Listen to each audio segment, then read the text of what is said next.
please, without further ado, welcome this wonderful collection of cast and filmmakers. First, please make him feel welcome. Joining us, writer and director Rian Johnson. And stars of the film, Mark Hamill, Daisy Ridley, Benicio del Toro, Oscar Isaac, John Boyega, Kelly Marie Tran, Laura Dern, Donald Gleeson, Gwendolyn Christie, and Andy Serkis. Ladies and gents, please sit. Thank you so much. I'm selfishly going to start, if that's okay. Ryan, and I'm going to start with you. Oh, come on. There are reactions out there to this film. I hope you've had a moment to just take that in a little bit. And I wanted to ask what your reaction is to the response from fans so far to your film. Well, it feels, I mean, you know, obviously it feels really great to see people enjoying the movie. You know, at this point, I know we all just can't wait for it to be out in the world and for fans and crowds to be able to be there opening night and see it for the first time. That's I mean, got goosebumps. I'm very excited. I want to quickly ask the new kids on the block down the line, if that's okay, what it was like to join this wonderful collection of filmmakers. I'm looking at you, Benicio, you, Kelly, and you, Lauren, as well, in terms of what was it like being on set for the first day with this wonderful collection of people? Kelly, do you want to start that off? Sure. Let me try not to cry. I've been crying enough. You know, I will say that I've said this before, but I do think that I will be reliving those moments that we had on set for the rest of my life in my mind. You know, I was this complete new person, and it says so much about everyone sitting here that I felt at home on that set. Because everyone was so welcoming and open, and I really felt like a part of it. So, thank you, Benicio. Basically the same, because for the first time I was the oldest one on the set. Well, on my set, on the little set, you know, I was the oldest one, so it was kind of interesting. Does that make you the wisest as well, though? Not necessarily. Laura, what about for you, please? Well, I know we've been speaking a lot in the last 2 days about the environment that Ryan created, but it was so seamless because it felt like any other film family. It felt protected and safe and collaborative and even like a small movie in some unusual way, but then periodically you'd look up and Chewbacca or R2-D2 would pass, and you were reminded of the environment you were in, but it was extraordinary. Brilliant. Okay, we're going to open out to our crowd here, and we're going to go to the young gentleman in the front row there, please. Hello. Hello, my name's Hetted, I'm 14, I'm a massive Star Wars fan. I've got one question for Daisy and one question for Mark. Daisy, Rey means so much to modern audiences. What would a female hero like this have meant to you growing up, and what does that match the feedback you have from fans? You're 14? Yeah. I'm so shocked. The thing is, I was always a book person, not a film person, really. So all the heroes I needed were in books. Books have never discriminated quite in the way films did. And I have two sisters and grew up in a very loving household and everything. So for me, I had everything I needed right in my home. But obviously, if I had been more of a film person, I think it would have meant a great deal. Because I really didn't, and I think that's why I didn't see the disparity so much, because I just hadn't had access to so many films. But the way people have responded has been wonderful, and I think it is only a good thing. And then to be joined by the wonderful people that have joined this film is great. Yeah, totally agree. Mark, I love the line that the greatest teacher is failure. What failure have you ultimately learned the most from? Great question. Do you have enough time for this? Starting with this answer. That's it. May the force be with you. And we'll come over here to the gentleman in the front row, please. Thank you. I'm from Portugal, and this is a question for all of you. Some people have mentioned that this film marks the Disneyfication of Star Wars. What do you guys think about this? Is it just a word, or you guys think it's more Disney? What does that mean? Yeah, what does it mean? Disneyfication. You're going to have to ask the people who said it. I have no idea. You guys think they have elements of Disney now? Yeah, I don't know what that means. I know that I was given, and from the very start, Lucasfilm, Kathy Kennedy, and also the folks at Disney we did interact with, Bob Iger, Alan Horn, Alan Bergman. I know that there was nothing imposed on this movie from anyone, and I was not only allowed but encouraged to make the kind of Star Wars movie that I wanted to make. So, I don't know. Yeah, I'm not sure what that means. It's a Ryan Johnson film. Okay, we'll go to the lady over there in the front row, and then if we can get a mic to the gentleman in the stripy top behind as well, that'd be great. Hello. Hello. Oscar, we know that from Force Awakens, originally Poe was supposed to be killed off at the beginning, but you were so good that you came back. I just begged for my life, that's all I did. What did it feel to you, as a Star Wars fan, which you've mentioned before, to come back and have such a main role in this one? Because Poe's really important in this movie. Well, it's definitely good to be alive. I was really excited to see what Ryan created for Poe, the conflict that he has, in a very brutal way. He took away the one thing that Poe knows how to do so well, which is jump into an X-wing and blow things up, and so he had to deal with being grounded, and I was really fortunate to have so many scenes with Laura, and it did feel like it was an intimate set. I remember we just kind of got up on the set in our jeans and t-shirts and walked around and rehearsed it and talked about the different motivations, and just to take that kind of time in such a huge movie was pretty special. So no, I was really happy to do that, and also, of course, to work with Carrie again. Thank you. Got a microphone here? You guys had a press tour from Prince Harry and Prince William during the making of this film. How was that, having them visit the set and see how you made the film? I wasn't there that day, but you guys were, right? Daisy showed them around. Daisy, you were the tour guide. You led the tour. Daisy was there, yeah. I mean, I'm not great at small talk, so I found it a bit awkward at the beginning, to be honest. It's the thing I think is wonderful is there are so many people. We're just like on the poster, but there are thousands of people that have worked far longer and harder, I guess, than we have. Obviously, I'm talking about actors. So I think to take them round to the Creature Workshop and the props place and the costumes and everything, and for people who aren't usually on set or aren't publicly recognised for the work they do, for them to have received it, that felt pretty cool for me. Brilliant, thank you. Okay, next question. We've got a microphone to someone there? Great, thank you.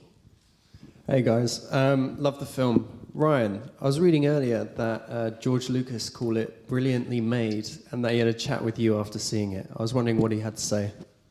Yeah, he was very gracious. He had some very kind words. And I grew up not just loving Star Wars. I went to the film school I went to because I read a book about George Lucas and saw that he went there. So to have a chat with him and to have him be so kind and gracious about the movie that we made, it felt pretty good, man. Felt pretty good. I'm going to quickly duck into a question that's coming on social here, and that is from Thomas Allington, who asks, Daisy and John, was your training for episode 8 more difficult or challenging than it was for episode 7? John? Yeah, in a sense, because the weapon was different for me this time. But I was training mostly with Gwen, doing a lot of stunt training. And Gwen has a really strong reach. So one must dodge and pirouette around her at all times, which is definitely more challenging for real. How did he match up, Gwen? John Boyega is a force in every sense. And I think there was a moment of connection between us where I've certainly not felt anything quite that strong before, John. I understand. I didn't mean like that. Daisy, what about for you? We know that we've heard incredibly from some of your trainers that you outdid even their expectations. That's very kind. I think that's just like learning the choreography. That was not doing the thing justice. I hadn't been like working as such the year between Force Awakens and Jedi. So I'd been strength training, so I was stronger, but when we got back into filming, we didn't have the amount of time to train as we had the first time around. But because I felt stronger, not gonna lie, I felt pretty badass. and I think the fights, we're all like thrilled with how they turned out. Yeah, okay, back out to the audience. Have we got mics at anyone yet? Gentleman there, yeah. Oh, you're going to interrupt the cameras at the back. Stay in your seat, but you can have a microphone. Who's got the microphone? Go for it. No, you can go. You've got the mic. Go. I'm from Bulgaria. Hi, Mr. Bulgaria. Mr. Johnson, what is your manifesto, personal manifesto for Star Wars? And the personal second manifesto for Star yes, Wars. For Mr. Hamill, how do you keep... what is your most precious memory with Carrie Fisher during the shooting The Last Star Wars?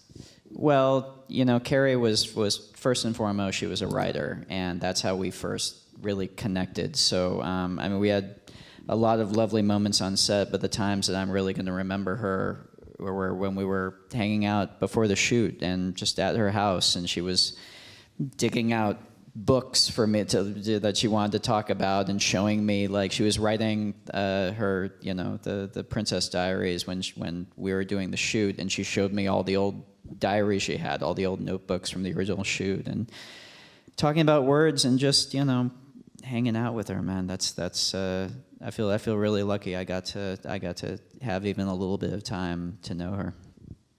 Can we head down to the dark side just for a second and speak to Mr. Serkis? There's a lovely question coming for you, Andy, which is from Brogan, who says, what was the experience of playing Snoke like and bringing him to life? It was a real challenge. I mean, I had such a brilliant time working with Ryan and the way that he decided to take the character in this. But trying to, with all characters that are, you know, representing evil or so-called evil, it's very important to try and humanize them in some way. So there's a vulnerability that we tried to approach with Snoke, which is born out of fear, actually. And I think fear that there is, that of course that the First Order is in a pretty shoddy state and not being handled terribly well by Hux and the conflicted Kylo Ren. I'm sure you won't mind me saying this in front of you. And the mess that they're making of it.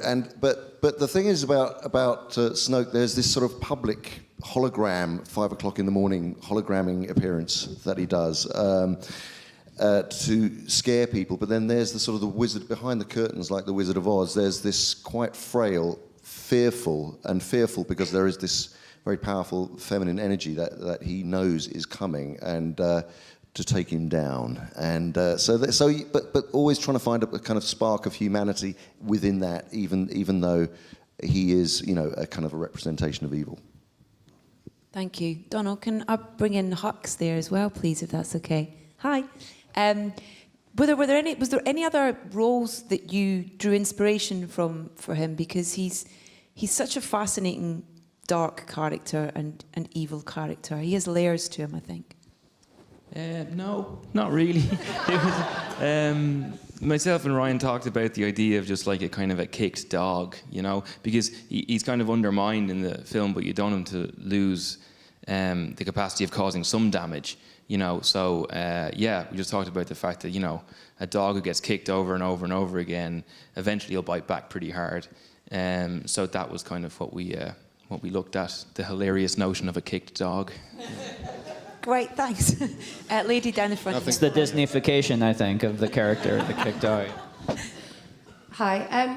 There's been amazing representation and diversity in Star Wars, probably now more than it's ever been before. In front of the camera, but behind. Obviously, Ryan, great movie, but we've yet to have a woman director or a person of colour directing it. Why do you think this hasn't happened? I suppose it's open to everyone. Do you think it's about time that we have someone other than a white male directing Star Wars? And how can we improve that? Or have you got any female directors you think would be great? Hell yes, it's time.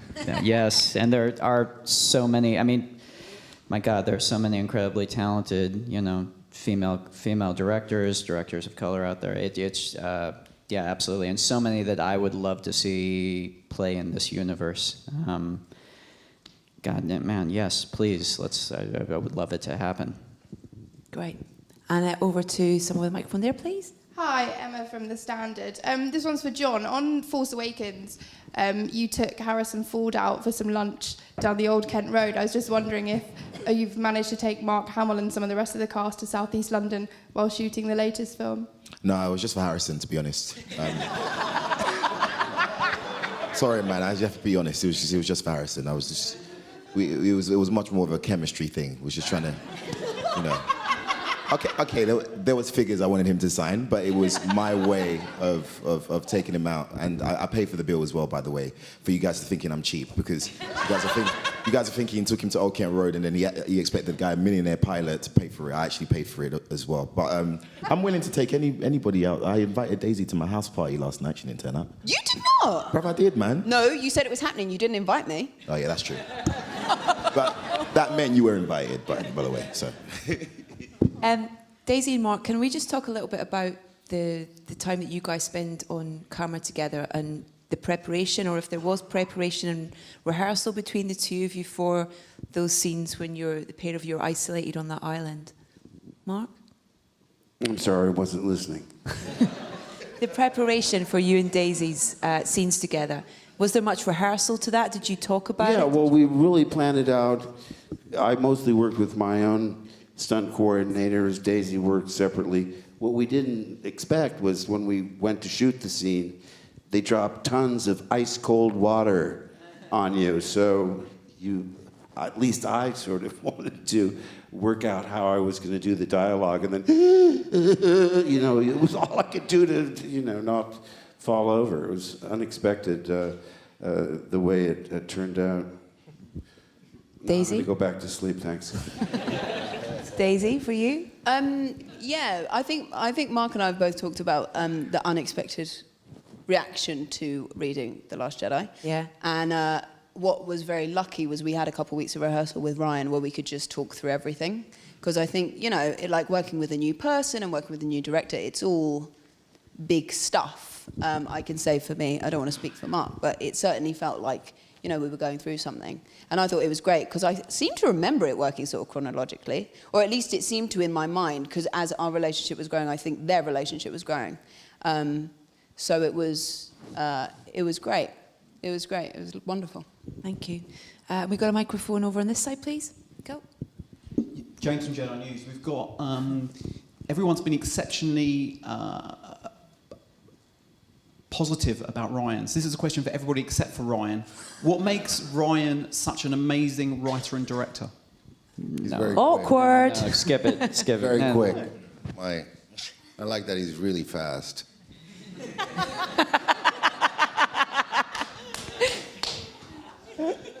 Like running? When he's running? Like fast when he's running? And thinking. Answering. Fast thinker. No one else? Okay. That would do. Let's move on. You know what? I like that he's so the laid back. He's like, I kind of describe him like a West Coast jazz musician.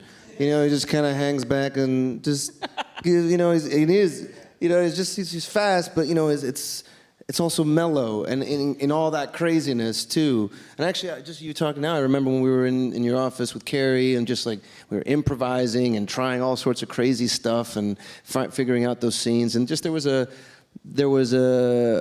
real looseness to it within all of the wildness, which was. All right, I'd just like to be honest about Ryan. All right, everyone's saying something Here we positive, go. man. I'm going to say something negative about Ryan. Ryan has the worst playlist ever on his phone.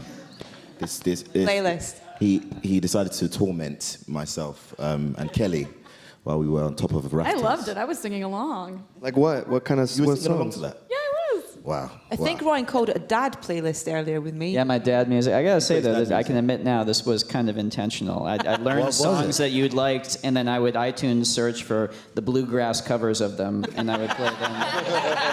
I might have been digging into this a little bit purposefully. Gosh, man. Yeah, well, it worked.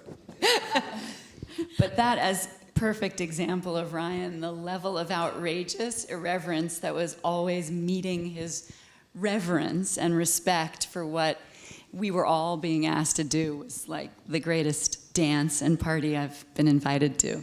Yeah, I think like this being my first substantial role in a very large movie, I just love that Ryan had this sort of childlike wonder about everything, and everything felt fun. And and you'd be doing a scene, and then you'd hear his little laugh, and you're like, "Oh, we're doing it! I'm doing this right."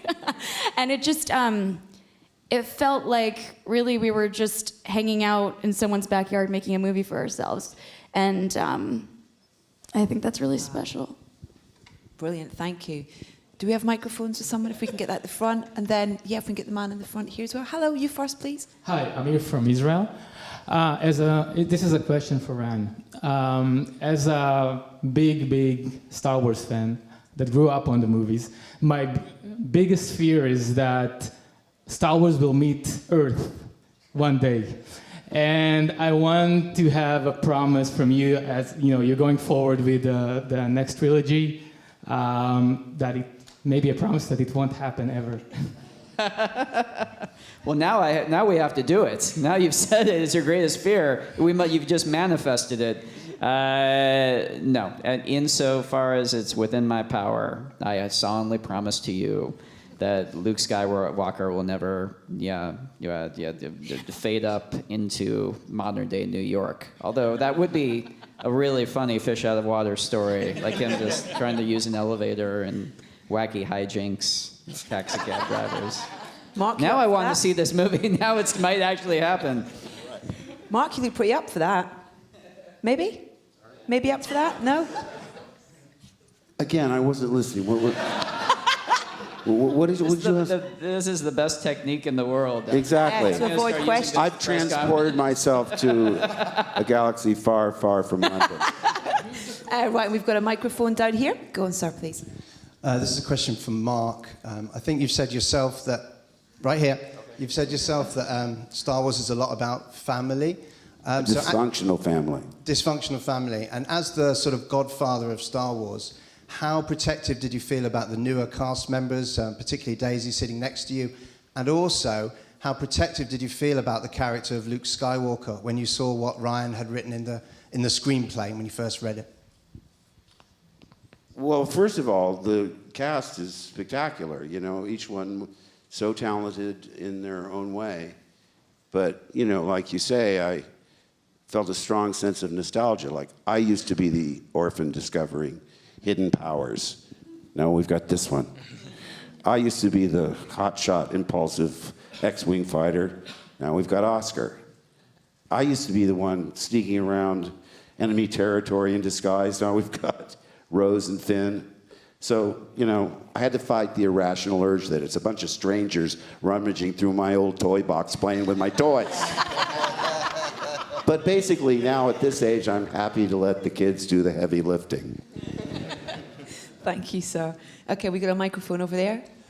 Hi, everyone. There's a bit of sadness, obviously, surrounding the film, the loss of Carrie. But 2 years ago, she was here with you guys, and she was incredibly funny and had some funny anecdotes, including Daisy telling you that not to go through the cast like wildfire.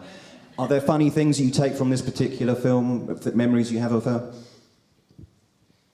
Who would like to pick that one up? Don, would you want to mention it? Because you had some lovely words to say last night on the premiere when you said what you would take away from this experience and Carrie. With Carrie? Yeah. Yeah, well, I didn't really get to work with her on the film. I just, but she was, I mean, it was similar to Mark as well. She was really cool about coming up to people and not having to make it a thing to have to approach her to say, hi, I'm in the film, can I say hello? And, you know, she was just really generous, first of all.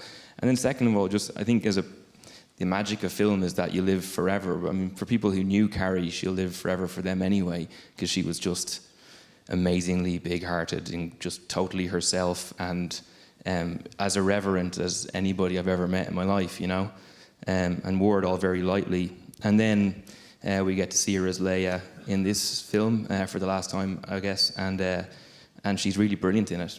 One of the amazing things, nobody knew what was going to happen with Carrie, obviously, and I love that Ryan wrote her a beautiful film, and I think that that's really cool that that's the way it worked out.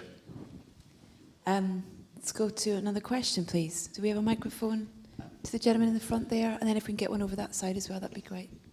Hello, sir. Question to the director. You have such a lot of talents here, but there are two in your movie called, I think, William and Harry as troopers. I hope you didn't cut them out from the movie. And on which place we could await them in the movie? Let's leave In this. which Let's leave moments? the enigma and the secrecy. I can there. neither confirm Yeah, nor no. deny. You, sir, have been reading the internet. And I We like said this was a no spoilers. I used the opportunity when I met the princes. They came for a tour when Daisy gave them a tour, and I used that opportunity to try and solve something that had been bothering me since Return of the Jedi. Because when they told us that Carrie and I were brother and sister, I said, well, wait a minute, if Luke's Princess Leia's brother, doesn't that make me royalty? And she immediately said, no. I said, all right, Carrie, I'm just asking. But when I met the princes, I said, really, I really want your opinion on this. My mother was Queen Amidala. My father was Lord Vader. My sister is Princess Leia. Doesn't that make me royalty? Unfortunately, it was a split decision because William said yes. Harry said, I need more information, but I said, darn it, I need the ammunition to rub it in Carrie's nose. It's been going on for 40 years. Thank you, Mark. Next question over here. Thank you. Hi, I'm Jonathan from Star Wars Insider magazine. I'd like to ask you guys, what is it like, for us mere mortals, we wouldn't know, what is it like being immortalized in plastic as a toy? Who wants to pick that one up? John? Still waiting for that check. That's what it's like. I've been waiting a long time. Long time, Oscar, eh? Long time. Oh my God. Daisy. I just enjoyed for the sheer joy of being a Pez dispenser. Yeah, right. I don't care about the money. I want to be on a pair of underoos. Thank you very much. Obviously, totally overwhelmed. We've got a question there. Hello, sir. Hi, Mark. Earlier you were talking about feeling nostalgic for being the newcomer on set 40 years ago. And obviously you were playing opposite this great wizened Jedi hermit, played by Alec Guinness, the great Alec Guinness. I wondered this time playing a Jedi hermit yourself, did you find yourself channeling Alec Guinness or perhaps being inspired by another great actor? Well, I was so lucky to work with someone I admired for so long. He was so gracious with his time, and we stayed in contact, corresponding. He wrote beautiful calligraphy with an old-fashioned ink pen. I would see him in the West End. We'd go out to dinner, and you know, again, this is one of the greatest actors ever. I mean, at first when I read the script, I thought, ooh, this is really pushing me out of my comfort zone. But if I were another benign, wise Jedi, we've seen that before, and nobody can do it better than Alec did it. So I think being pushed out of your comfort zone in this case was a good thing. Although I still say a Jedi would never give up. But that's old school. This is the new generation. And we're going over... Yeah, have you got a microphone? Can we get a microphone, please, to hear? Thanks. There we go. Thank you. That means it's got to be a really good question now, doesn't it? After suspense. Really good. A question for Ryan first. To put a more positive spin on the diversity issue, this film is being highly praised for the diverse cast and characters. Was that something you were conscious of when you were writing it? And then for any cast member who wants to answer, how does it feel being part of such an incredibly diverse cast? Yeah, I mean, it felt right. It felt really good to as I was writing it and as we were, you know, I don't know, for Star Wars to reflect a little more closely the world as it is today and the world as it actually looks around us. I think all movies today are starting to do that more and more, and I think that's nothing but a good thing.